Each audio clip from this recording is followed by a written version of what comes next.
now. Make sure it's all right.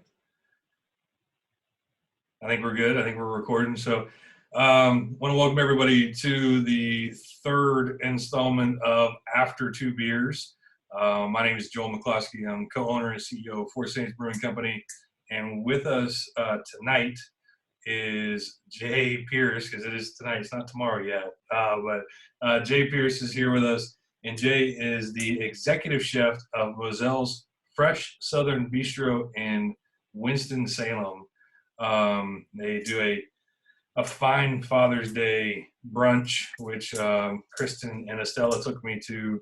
I guess was it last year? Last year maybe. What's that? It was last year. Yeah, last year. Wow. And Estella enjoyed drinking water out of a fancy glass, which is always fun when a 6-year-old feels fancy.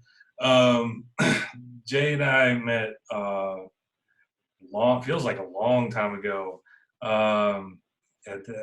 We before you were a brewery. You did, yes. That's right. It was Pepperfest, wasn't it? You were knee high to a grasshopper.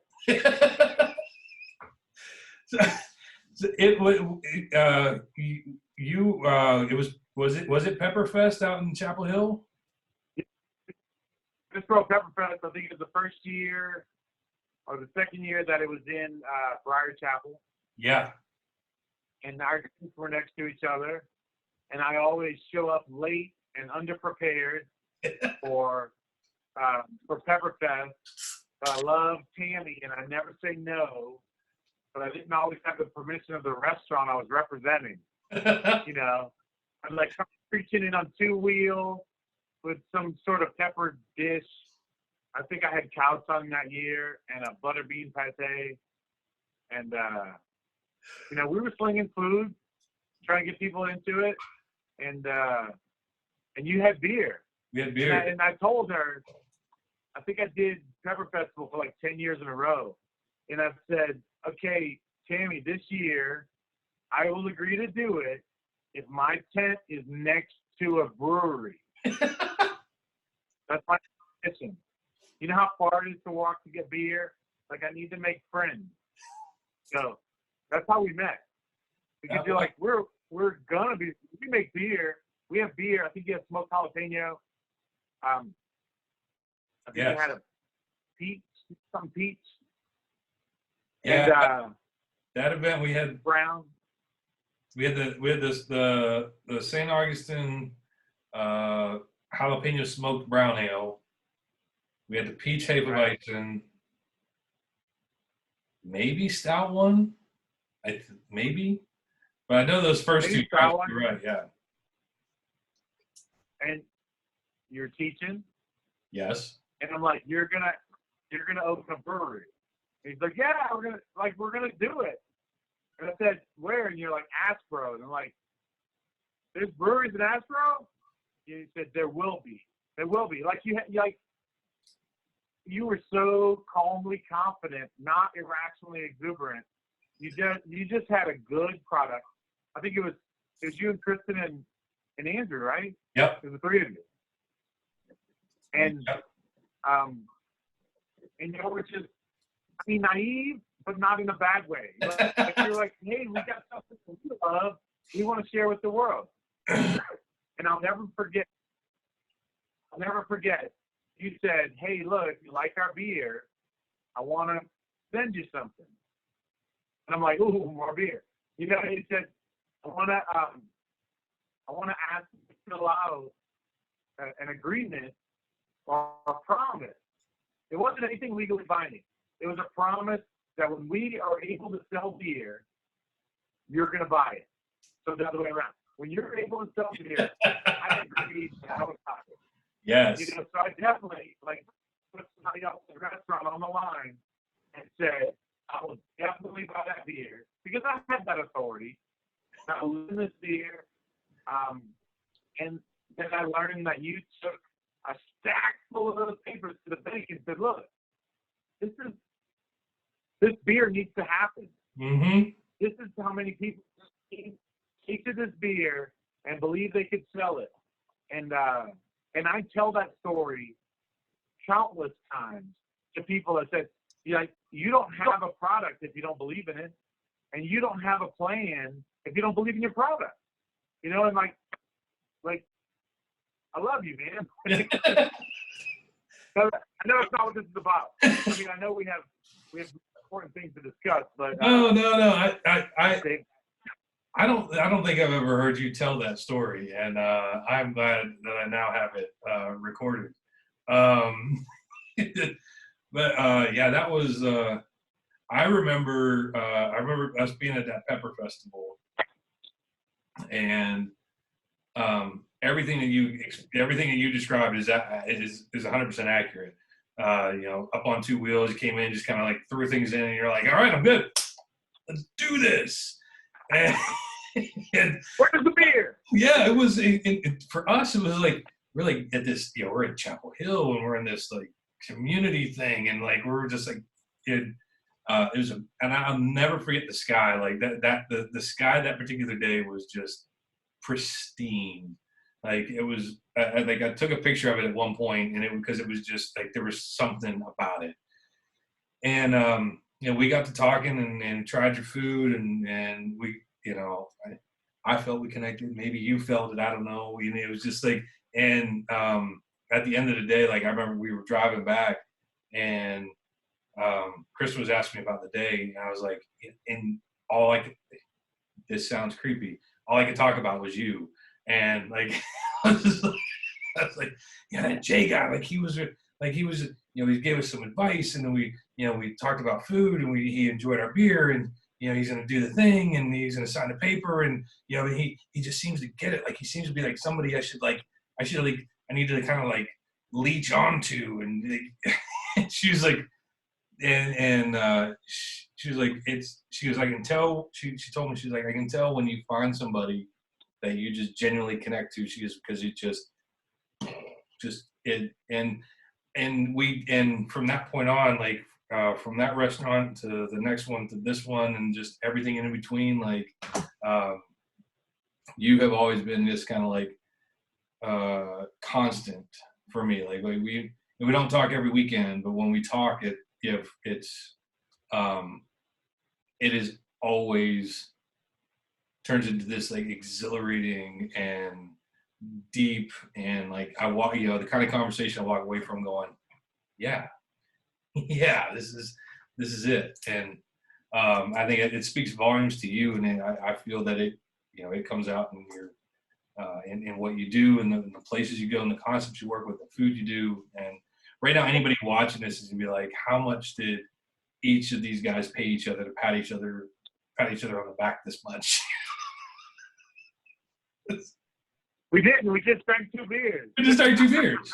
Yeah, that's what happens. I love you, man. It's a perfect. That was a fine marketing aspect.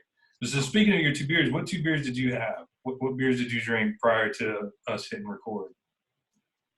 Oh, don't judge me, okay? I had a Bandwagon, which is a New England IPA from this little brewery down in Randolph County. I've probably never heard of it. And then I had a Berliner Punch. Nice. I can't tell you who that's from either, but you'd be cooler than you are now if you knew. But I mean, they're delightful, and I'm actually drinking another Bandwagon because, well, I will next. I'm finishing the Berliner Punch, but Bandwagon next because I buy 4 at a time. Imagine that. Well, you got to do that. You got to do that with a conversation. Like, this is a mutual admiration society, right? Like, a conversation with you is never shooting the shit. It's never just on the surface, because there's always, one to grow on. There's always a teachable moment where, we're talking about Facebook comments, and you say, oh, well, I attended this seminar on paid influencers, and here's something you should know. And I'm like, That's not what I expected to learn today. You know, but I always value knowledge, and you're someone that I can always look forward to learning something from on any given day. If you're dropping off a delivery, you know, or it's just a random sharing a text, you always have an interesting insight. And so, you know, I appreciate that because, you know, they say it's lonely on the mountaintop. And when you're running your own business, you have no peers. You have very few peers. You have no one you can confide your weaknesses to, because if you're representing a business, you're not supposed to have weaknesses. You know, you don't talk about the things. That's not a marketing point, my weaknesses, you know, or my moments of insecurity. But as a peer, I believe you're a peer of mine in that you're an entrepreneur. You know, you care about your community, and you care about leaving the place better than you found it. And so, you're not going to find people like that around you. You have to search for them, you know, and that's how we found each other. But I did want to say one more thing about the Pepper Fest, and that is, you know, if you've ever been to a food festival, when you go to the little table and you say, "Hey, what are you serving today?" And the person says, "Oh, I've got a smoked jalapeno brown. I think you'll like it." What the customer never understands is the person that's serving you that sample has just said that 600 times, you know, and they make it feel like the first time just for you, right? And so it's like when you're working next to a booth next to someone, you have this like sort of like crazy jail cell pattern where you're like, "I've got local lengua braised with a pepper chow chow on a crostini. I've got local lengua braised with pepper chow chow on a crostini. I've got cow tongue with local peppers on some crunchy bread." You know, and so you try to twist it up, but you commiserate, you find a common ground with the other people who are going through what you're going through, because you do that because you have a goal. Your goal is to attract people to your restaurant, your business, your brewery, and have them understand that it is special. It is different. You know, it's not a drive-through, takeout, to-go hamburger, even though that's what we do now. Because it's got personality. It's got a story to it, you know? That's right. My burger has a story, I promise. That's right. It is what we do now. We are a to-go culture for the moment. But yeah, those festivals are, you know, we are in the beginning. It was Andrew and Amy and Kristen and me doing all of them, and then, you know, we get some people doing them. And last year we had the fortune of being able to have an off-site staff. You know, so like there were certain events that I would go to. There were certain events that Andrew would go to. There were certain, and then there were certain events that we would send. You know, mainly, you know, people that really knew our beer, really enjoyed, you know, understood the brand, and they would go out and they were, you know, great representatives of the brewery. Brand ambassadors. You know, and, you know, the long and short of it was, you know, some of it was a matter for someone it was like making some extra money. You know, for us, it was a matter of being able to, you know, be able to spend Saturday night with the family. And it was, you know, a win-win. And I remember after the first month or so, you know, a couple of them came back and were like, you know, some of these festivals we just say the same thing over and over and over again. And I'm like, and how do you make it fun? They're like, because we make it fun because we enjoy what we're doing. We love the beer and we love what we're doing. I'm like, that's awesome. And then we just watch people just as they've had so many beers come through, and the way they ask those questions, and they're like, it's all a matter of just the people watching and enjoying watching people enjoy people. And it's, you know, and it is, it's, you give them some joy with what you got, and hopefully they decide to buy it at a restaurant or buy it at a grocery store or come to the tap room, and that part of that brand piece of it, you find new ways to say the same thing 175 times, which takes a level of creativity and recognition of this is just what we do. This is how we do it. It's been it's been a fun piece of it. And I know we're missing the festival. Look at that.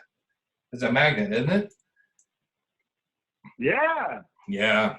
The guy that came up with that was what's it magnetized to?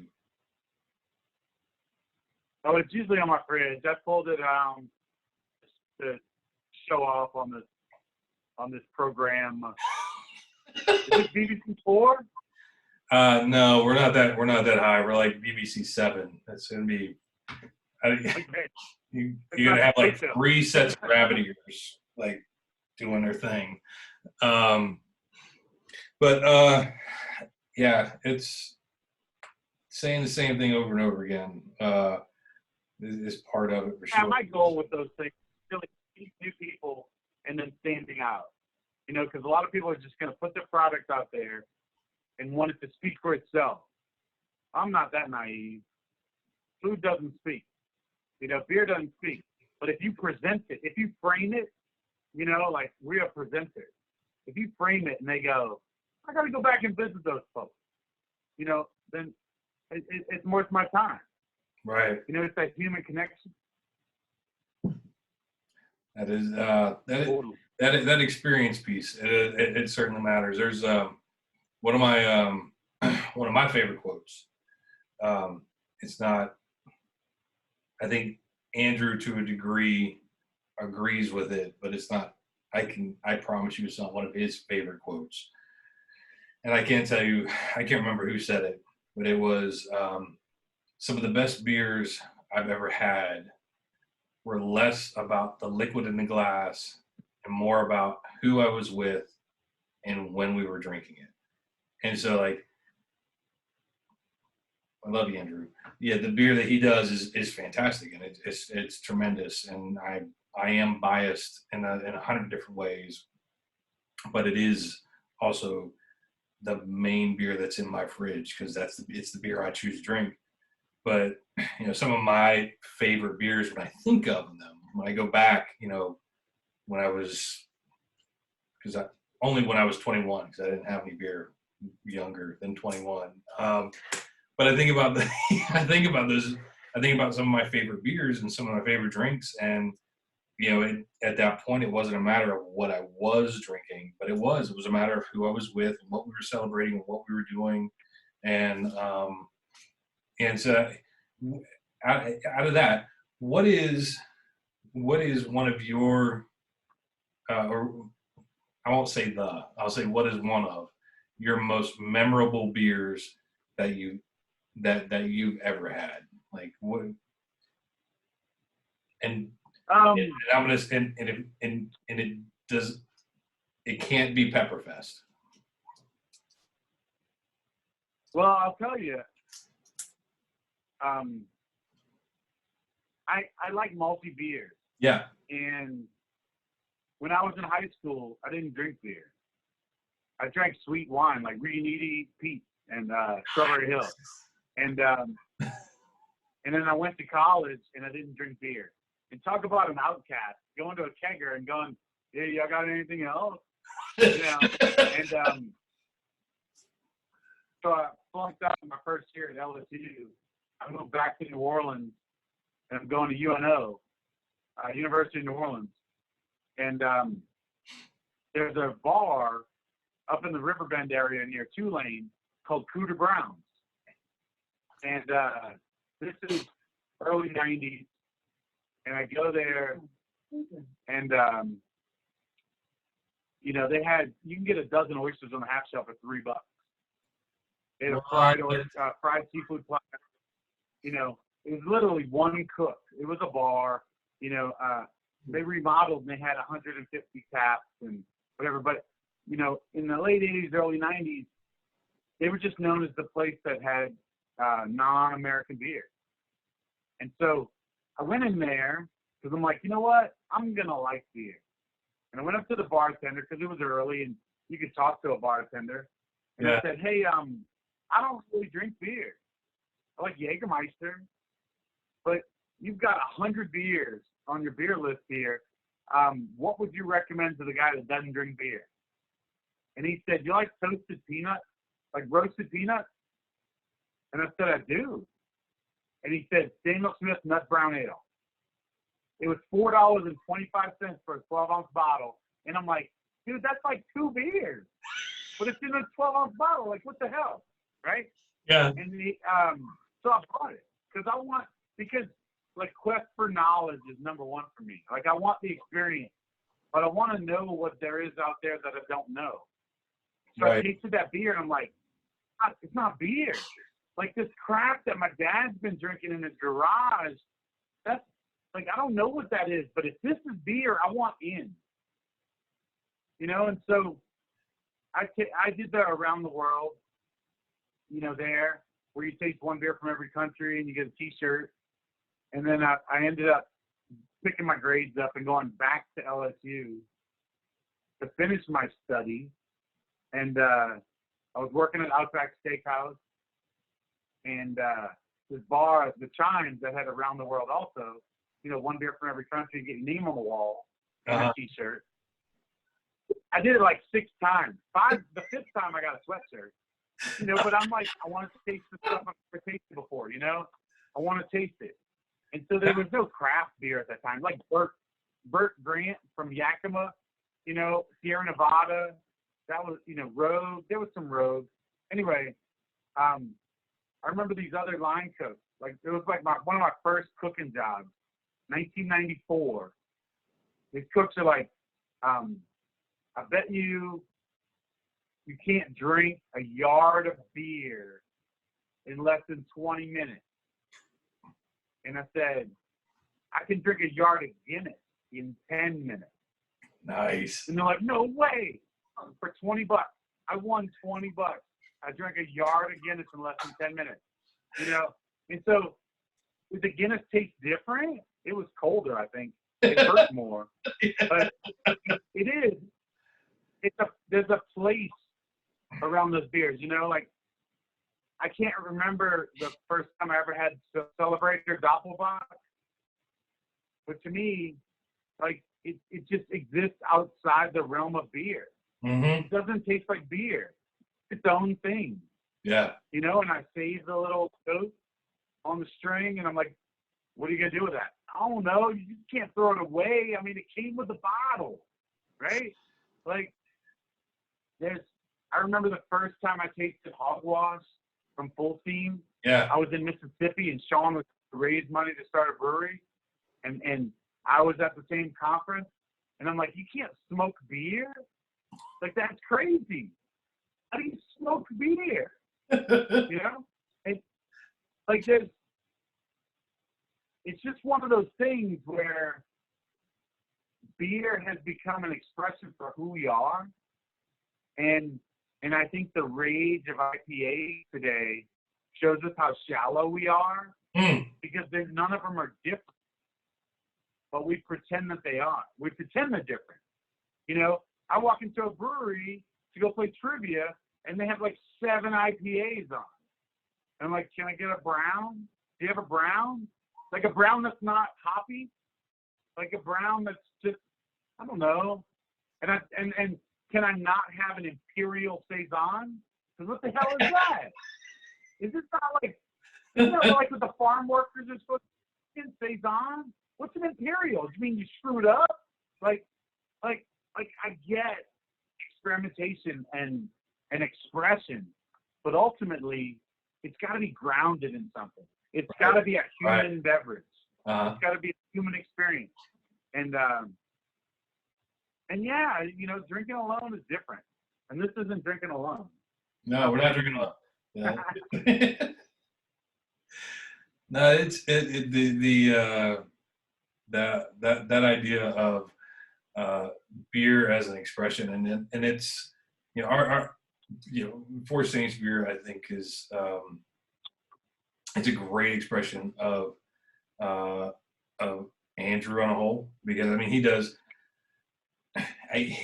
all the brewing. I mean, number one, he does all the brewing, and he does all the uh, recipe development, and we all sit around once a month.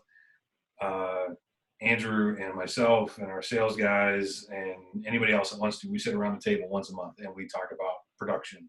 We talk about things that are working, and we talk about things that are working in the industry. We talk about trends. We talk about what's failing trends. What's just what's happening. What's happening in the cacophony of the beer world, and we decide what we're going to do, and then Andrew takes it and makes it happen. And we have fun with beer. I mean, the idea, like the Berliner Punch that you were enjoying, because you're on a bandwagon now. Like we started doing kettle sours, and that was not something we ever intended to do. Like we didn't set out to do sours, but Andrew puts his mind to it and creates the kinds of flavors that give everybody that jolt of sourness and tang and fruitiness and flavor. And for somebody like me, that I'm not a huge sour fan, but that Berliner Punch is one of my favorite beers right now. And it's clean and it's refreshing, and it's everything I want in a beer at this time of year. Like I walk in the brewery sometimes and I see him brewing, and I'm like, thank God I'm in business with him. Like it makes it, because knowing that he's putting everything that he is into brewing that beer is similar to me, is similar to a chef, whether it's somebody in a restaurant, or somebody who's making me a meal at their home, or even my daughter Estella making a peanut butter and jelly sandwich. When that heart is fully into it and that mind is fully into it, they certainly tell the difference. It's it's far and above. It goes past everything else, and makes that experience full. And so yeah, I don't know where I was going with that. I'm kind of rambling at this point. So I think if you spent 10 times longer on your okbrewer.com profile, you probably couldn't have got a better match. Thank you. I mean, we I should have went to OK Brewer. I went to Brewer Singles. Or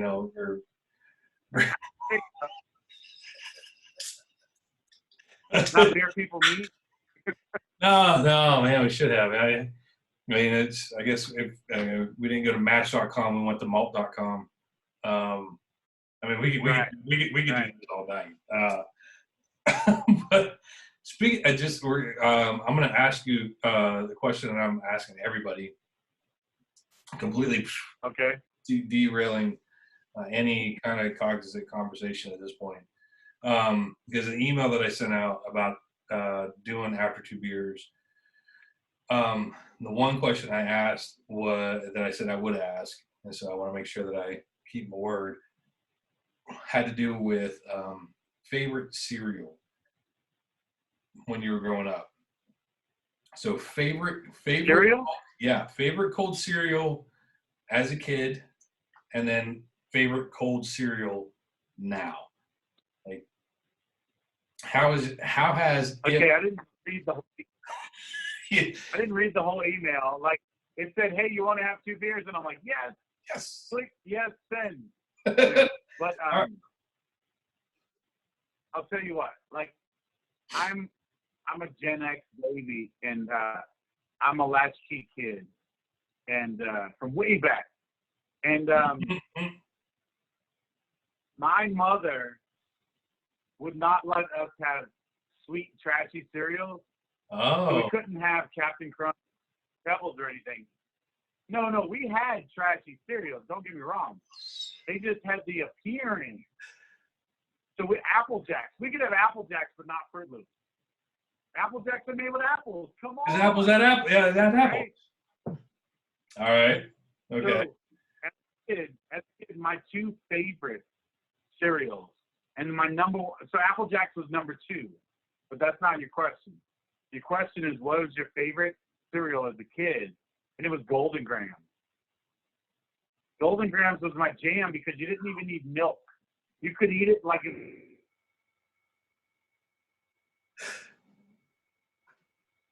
cinnamon Oh, there you go. Chex. It was better than Cinnamon Chex. It was better than Cinnamon Light. It was better than Apple Jacks. What else did we get? I never got frosted mini wheats. We got mini wheats, which are horrible. They're not even frosted. Like, come on, dude. Like, Mom, why couldn't you just get like the bootleg, off-brand frosted mini wheats? No, we got mini wheats. You know what mini wheats are? Triscuits. Why Triscuits. would you put cereal on your Triscuits? It's the same thing. I mean, why would you put milk?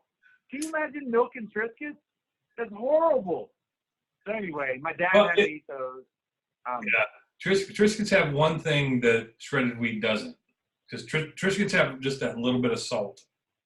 Like, shredded wheat doesn't even have that. Shredded wheat is just, it's just, shredded wheat by itself is just dry hay, just kind of wrapped around. It's wrapped around for a little bit. Triscuits get a little bit of salt, but then you get, frosted mini wheats. I mean, that's gold.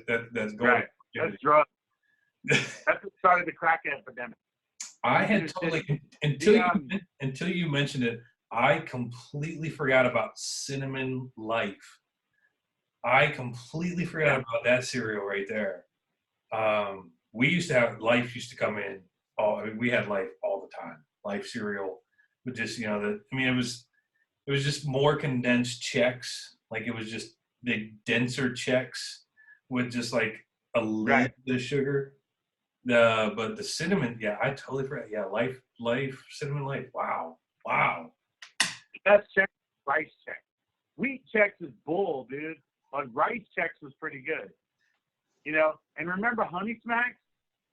Okay, remember before Honey Smacks there was Sugar Smacks? Sugar Smacks. You can't call a cereal Sugar Smack anymore. Doesn't that sounds like heroin and diabetes in the same cereal, right? Oh, it's Sugar Smack. Remember Super Golden Crisp? I love the song. I can't get enough Super Golden Crisp. It's got the crunch with the punch. I mean, like, cereal was legit back then. Saturday morning cartoons and cereal. Yes. But I don't eat. You don't eat them now? I don't eat any. I don't own cereal. No? Why not? No, I'm a heathen. I like Cheez-It, which is not a cereal. I like Activa, which is not a cereal. Damn, I haven't had cereal in years. Really? Since probably the last cereal I had, I stayed in a hotel, and I'm like, ooh, cereal. But Team Cheerios is the last cereal I bought and loved. Have you ever had Team Cheerios? Team? Like Team Cheerios? Yeah. No. Uh-huh. What? I have no idea. It's like a blend. It's like Honey Nut, regular, frosted, rice Cheerios or chocolate Cheerios. It's like the mix of all the Cheerios. I didn't know that was a thing. Cheerios also. So it's a Cheerio suicide. Yeah. I had no idea. I don't know. Huh. You might have to go to the extra box store, not just the regular size box store. The extra. They need more SKUs called Team Cheerios. I do like whatever the whole wheat Cheerio. There's some sort of healthy Cheerio, not the plain Cheerio, and not the chocolate one, and not the frosted one. There's another one that was as free, not banana Cheerios. There's one of those Cheerios is good. One of them? Without a bunch of sugar on it. Huh. Yeah, because the plain one is only for feeding babies with no teeth. You know, Sure. actual humans don't eat plain Cheerios. It's true. We still have half a box of Cheerios sitting in our cupboard. I don't know when we bought it because Estella's sick Years. now, so 7 years ago. When we moved to this house, we didn't have Cheerios, so we bought some. Yeah. yeah, you got to have them. It's just simple. Wow.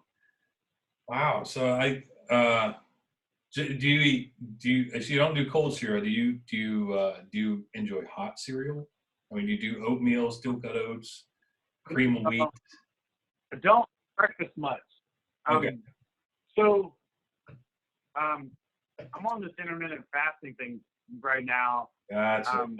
and so I'm not eating breakfast until after 10 o'clock. Right. But a year ago, I started that in January, and see how it's ruined the world. I blame not having breakfast for all of our current problems. It's the But most prior important to meal of the day. I'm a breakfast sandwich guy. Aha. Like I will eat ham and egg and American cheese every day.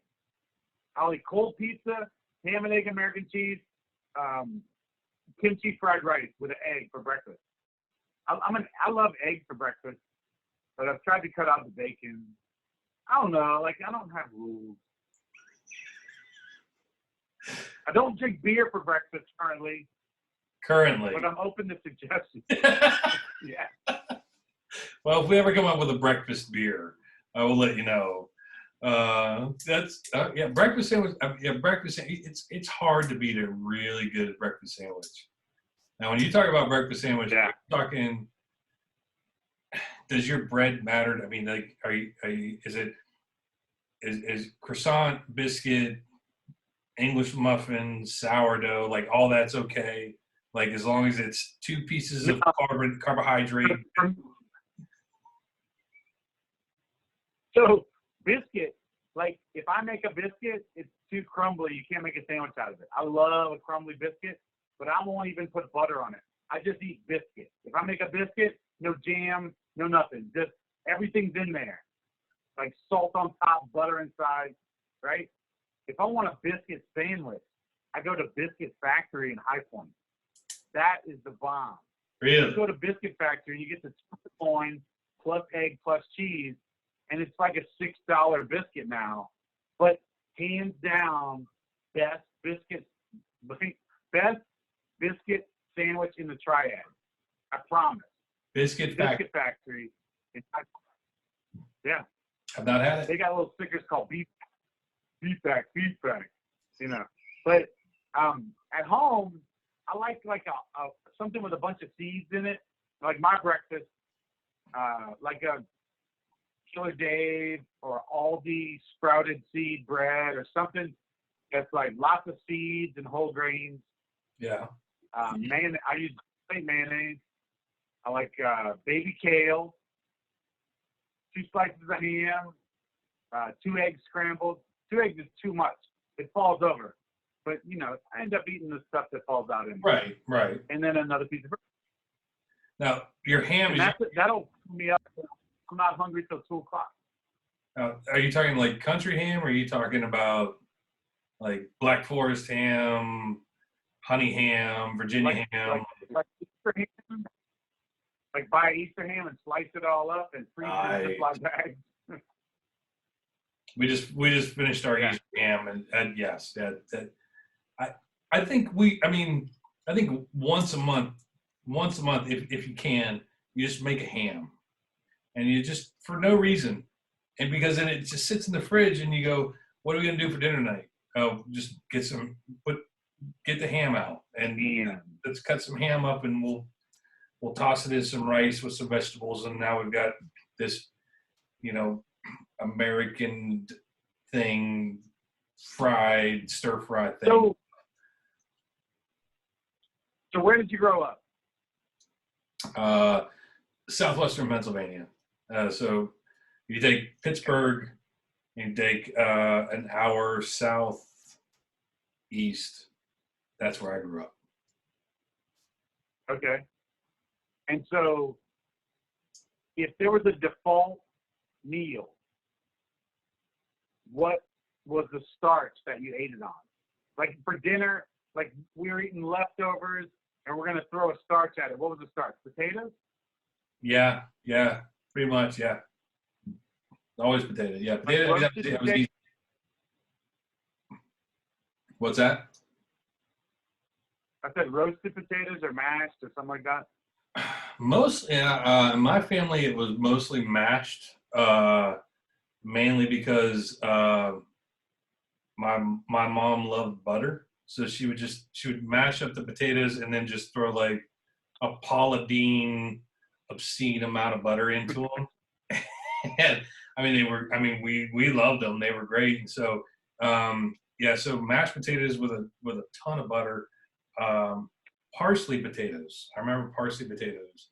Just kind of like the potatoes were kind of really up, and that's all I remember. Like I don't remember what else was. I just remember there being potatoes and like little green leaves all over them. Parsley potatoes was a popular thing. Fries, tater tots. So yeah, I mean potatoes, and that kind of made sense because Southwestern PA was, that's a big Eastern European influence, because like my grandmother came from, at 16 years old, came from Czechoslovakia, so like potatoes, like that was it. Like I mean that was a thing, and there were 1,700 meals that you could, yeah. So yeah, I would say potatoes. For us, it was rice. I grew up in South Louisiana. I grew up outside the city of New Orleans, in the suburbs. And so, like, almost every night we'd make a pot of rice. And so, growing up in the 80s, I'd microwave a pot of rice. Like, I knew how to, one of the first things I learned to cook was how to microwave rice for 4 people. And it always overflowed the bowl and made a mess in the microwave. So it's like, I didn't know you could cook rice in a pot. I never learned, learned to make rice in a pot until later. But everything went on rice. If you had pot roast, it went on rice. It might have potatoes in it, but rice and gravy was a meal. So you have the gravy from something you ate 2 days ago and rice, and that's a meal. Like, and so to me, just the smell of cooking rice brings me back. I know it's not the most nutritious thing. It's sort of like iceberg. It's just there and it fills you up. Yep. And the things you put on are what are good. Yep. But it just, there's a Proustian thing when I smell rice. I just know I'm gonna eat. Like I know I'm gonna feel full. And I talk to a lot of people who don't eat rice like that. And there's no Asian in my family, but we're in a rice growing part of the country. But yeah, and I just wonder, for other people from different parts of the country, what's the smell when you walk into the kitchen? Like the humble smell. You walk in the kitchen and you're like, oh yeah, it's like, it's simple, it's solid, and I'm gonna feel full and nourished. And maybe that's not true, but that's what your brain tells you, Yeah. Like the smell of rice tells me that. Rice is you got me thinking about smell now. But rice, we always had, even though it wasn't always part of a meal, we always had a large box of minute rice. That was always in the cabinet, always. And there were 2 things that I like to do with that rice, and one of them I will probably never do again, but I used to do it all the time, and I'm going to start with that one. But a thing I used to do as a snack, and I'm, color me weird, but I'd get a measuring cup, like a full like measuring cup, like measure a cup, and I would get a full on measuring cup of dry minute rice, and I would just eat that. Like not because I was like that was my snack. Like it's weird. Like it didn't like I've told people this before, and they're like, Were you a wrestler? "What's that?" Were you a wrestler? No, I was not a wrestler. My brother was a wrestler. But, Right. but like I would get the rice and like I would just sit with this cup of just dry minute rice and just I'd throw a couple grains in my mouth and just sit there and I just crunch on them and then swallow them down and yeah, like looking back on it, that's a weird snack. Like because there's very little flavor. It was all about the crunch and it was all about there was like you said there was just kind of this satisfaction of it because it went down dry and then I guess my stomach kind of filled up a little bit like I don't know like we never went and we were fortunate again extraordinarily fortunate. I mean we had our time on free and reduced lunches and we had our time on getting government cheese and dry milk and all that stuff. And those are all things that have shaped me. And so, I'm fortunate to say I can't say I've ever felt genuinely being hungry. Like, but like I would eat this dry rice. That was just a snack. But from a rice standpoint, one of my favorite, like one of those meals, I'll call it a meal, that brings me pure comfort. Like when I'm feeling extraordinarily stressed out right now, like the one thing I want to get is I want to get some rice and I want to make some rice, whether it's minute rice or real rice, or I don't care if it's brown rice, it can be jasmine rice. I don't care what kind of rice it is. I'll get some rice and cook it, put it in a bowl, put some milk on it and a little bit of sugar. And it's basically like rice pudding. I mean, that's pretty much, and then just like that right there is, I could be stressed out to the hilt and get a bowl of sugared rice milk in my hands, and I'd be like, it's all okay. Everything's fine. We're good. Like, that one, that'd be as rice pudding, essentially. But from a smell standpoint, like Right. walking in and smelling cabbage. For me, it's cabbage as a smell.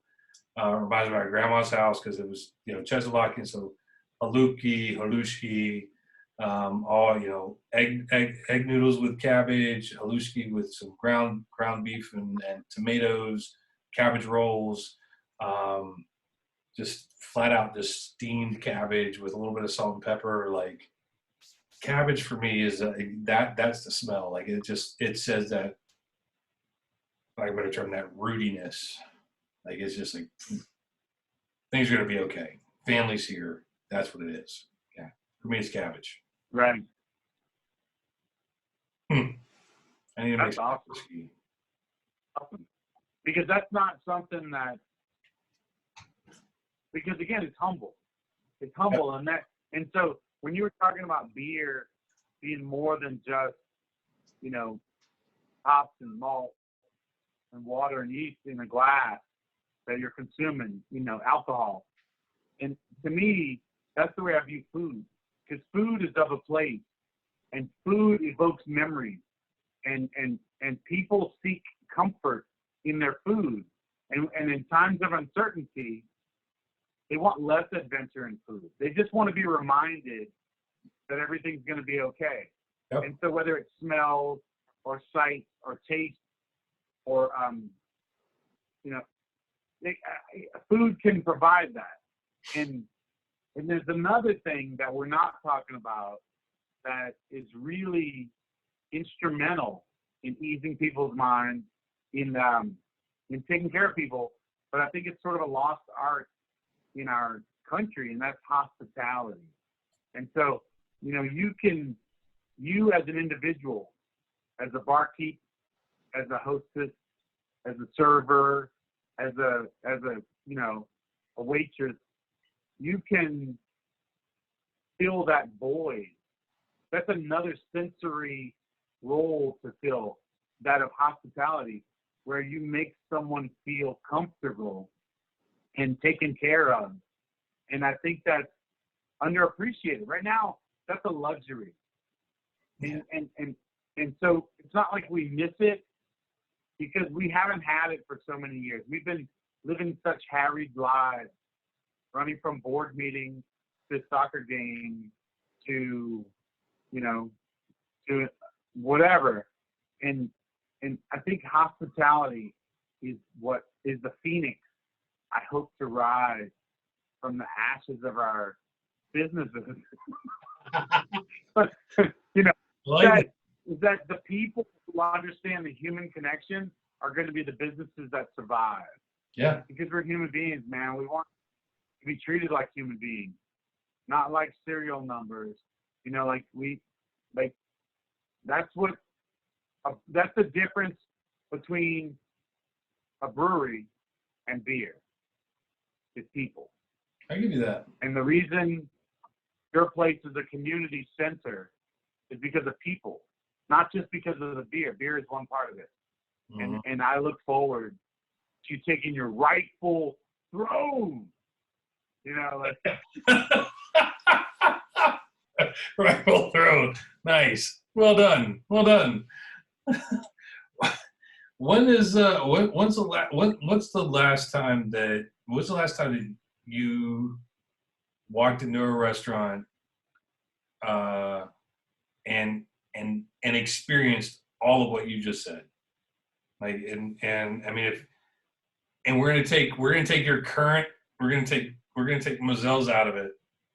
And if this is where you felt that every piece of it, from the hostess to the food, the experience, the server, you felt that every piece of it was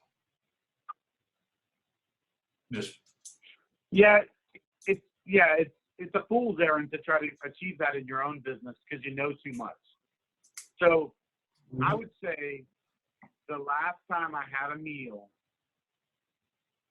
where I had high expectations and I was blown away because everything was attended to, and things that I hadn't heard to me were thought of, was about 6 or 7 years ago.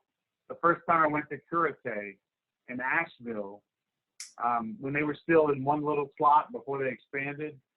And, I'd read about this place. It had been open for about a year or so. And I wanted to, Katie Button maybe had been nominated for an award. I made a reservation. Check this out. I made a reservation for 8:30 on a Sunday night. That's all I could get for a family of 4. And we got there around 7:30 and thought we'd wait at the bar because we had no idea how small it was, and there is no bar to wait at, right? Well, we checked in at the hostess stand. Come to find out it's Katie's mom working the hostess stand. She says, "Oh, you're an hour early." And I said, "Yeah, but no rush. I just thought we'd get a drink or hang out. I'm really excited to be here." It was a destination. I was excited to be there. Right? Yeah. And this is my profession. And she said, we might be able to move some things around. I'll let you know. Not 20 minutes later, she had a table for us. Wow. Before our reservation. Yeah. Maybe they had a cancellation, maybe a no-show. But she said, if you don't mind sitting at a communal table, then we can accommodate you. So there was a 8-top table, and they put a punched-in pig in between our 4 seats and those 4 seats. And that was the divider. And we felt like we were at a separate table. We didn't feel like we were sharing a table with someone. Right. And so it's like going to Disney World. There's people everywhere. the expo system at this restaurant is unlike any other restaurant because it's tapas. You order 2 things and they come, and you order something else and they come, you know, and you enjoy it. So, you know, we ate food we never ate. A lot of it was very recognizable. The service was fantastic. And at the end of the meal, time for dessert, and we're looking at dessert, and we're like, hey, I think we'll get this fried eggplant with powdered sugar. And the server says, can I recommend that you get it with rosemary ice cream? And I said, sure, let's get it with that. And as soon as he leaves, I say to my wife, I say, I hate it when servers do that. If it was better with rosemary ice cream, the damn chef would have put the rosemary ice cream on there. Uh-huh. Well, when we got it, it's the best dessert I've ever had. You know, it was the best advice. It was unpretentious. It was my baggage. You know, I felt so completely disarmed. Yeah. Like they took care of it beginning to end. We were transported as a family. We were never made to feel weird because we had 2 younger kids with us. You know, like they did so many things right that it's a benchmark dining experience that I hope to recreate. You know, and I can tell the story of the opposite experience of going to eat with really small children and being treated horribly, and because they assume, oh, I got 4 people sitting in, I got 2 kids in my 4 top, so they're only going to spend the amount of 2 people. Yeah. You know, and I've told that story at lineup, at restaurant after restaurant after restaurant. If you don't know who's at your table, you better treat them all like they're here for the time of their life. Right.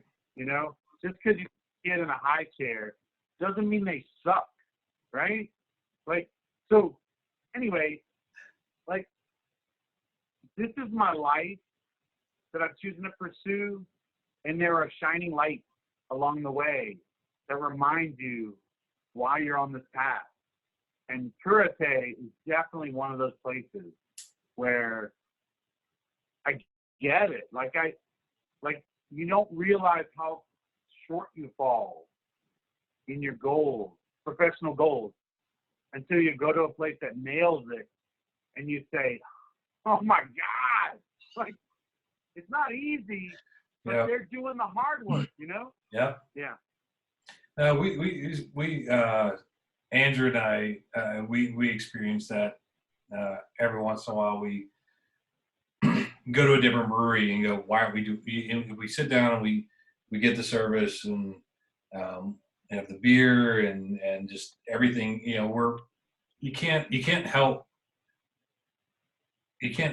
but to be a student of the place that you go. You can't, like, there's, right. Yeah, regardless if you go like, I'm not going here to work. I'm not going here to work. we're gonna, you know, like I've told Chris, like, we're gonna go in this brewery and we're just gonna have a beer. We're gonna enjoy it. And then within 30 seconds is like, did you see what they did? Did you see? That was really awesome. Why don't we do that? You know, or, oh, wow, I'm glad we don't do that. That's not how we do things. And on both sides of the coin, like, Right. I'm not going to sit here and try to pretend like it's like we don't see things that we aren't fans of. But, you know, and then, you know, and Andrew and Amy go places, and, you know, and we come back and we're like, hey, there's this thing, we should do it. Like, is it just we aren't, and it just amps up the service. It takes this hospitality to a different level, and you know, to walk into a place and not expect to see at least one thing, regardless of how small it is, that makes you step back and go, smartest thing I've ever seen in my life.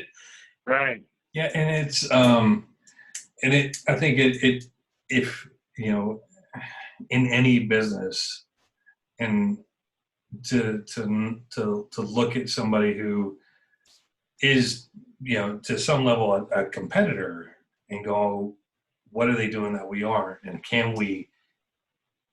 should we take this in, and how do we make it our own to raise the level of that hospitality, to raise that level of service, because that's what we are. We're a service industry. And if we're walking into it as with a servant's heart and going, how do we make this thing that we do better?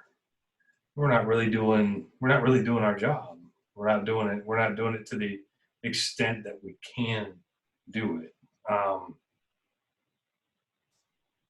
Well, you got my brain's like going like a mile a minute right now. I'm sorry. Like, oh, you know what quote I love about that, and it's really irreverent and it's very self-deprecating. But David Letterman used to say, "There's no off switch on the genius machine." And so, when your goal is to get better, you're always taking in new data and assimilating it or trashing it. You're always taking in new data. So there's no off switch on that. Like, yeah, because you're pursuing your passion, you're living your life that way. You don't clock in and clock out and say, today I'm gonna make a better beer, and then right now, dude, I'm not working on business. I'm grilling some dogs. You're not. Like, to you, it's who you are. And so every experience you have, if it's checking out at a grocery store, if it's going through the turnstiles at the zoo, you're going to say, does this have an analog to what we do? And how does this make me feel? And, and it could be working in the back of your brain. It doesn't always have to be in the front of your brain. But how do I feel right now? And how do I get people that come into my business to feel more like this? What's the analog? What's the translation? There's no off switch because you're walking the path of heart. Walking the path of heart. Look at that. Walking the path of heart. What's the analog in walking the path of heart? I don't think there's any follow-up to those two phrases right there from you, Senor J. Pierce, and Tito Gonzalez. Is that Tito Gonzalez? Oh, that's Pedro. Pedro Martinez. Pedro. Sorry. Sorry. Jay, I think that's what we're going to close on right there. The what's the analog and following the path to the heart. You're awesome, and I appreciate everything that you have done for the Triad restaurant scene and the support of craft beer and Triad craft beer, and the understanding that that it is more than just a thing in the glass, that it is something to be experienced. And you have been a wonderful friend and have helped help our company grow in a number of different ways. And what you're doing up at Mazelle's is fantastic, because I can tell you that that the Father's Day meal that we had is still something that Kristen and me and Estella talk about on a regular basis, because you made Estella feel fancy, you made me full with delicious food, and the experience that you made the whole thing gave Kristen the opportunity to express her opinion of me as a dad in a positive way. So she was extraordinarily excited to take me there. And then, the conversation that we had out by the garbage cans later was a lot of fun too. But in my opinion, everything that you touch turns to gold. And I hope that you continue to do what you do and continue your passion to make things better than what they were, because you do a fantastic job at it. So thank you for spending some time with me tonight. Thank you for having a couple beers with me tonight. I can tell you that post COVID-19 that we will do this more often, because you are soul filling. So thank you very much, Jay. Thanks for asking me. Hey, you take care. Enjoy your wine dinner as you get it ready. Mosell's Fresh Southern Bistro in Winston-Salem. If you're in the area, check them out. Jay is the executive chef. He'll take care of you. They do take-home wine dinners. Just if you're interested in that, can they get that information on Facebook, Instagram, newsletter, or where do they get that from? Moselles.com. Moselles.com. If you want to take home wine dinner, check them out. To me, it doesn't seem like a better deal. I think we're going to be doing one very soon. So appreciate you, Jay. Have a great night. Love you. And cheers. Yeah, man. Thanks so much. Love you too. Bye.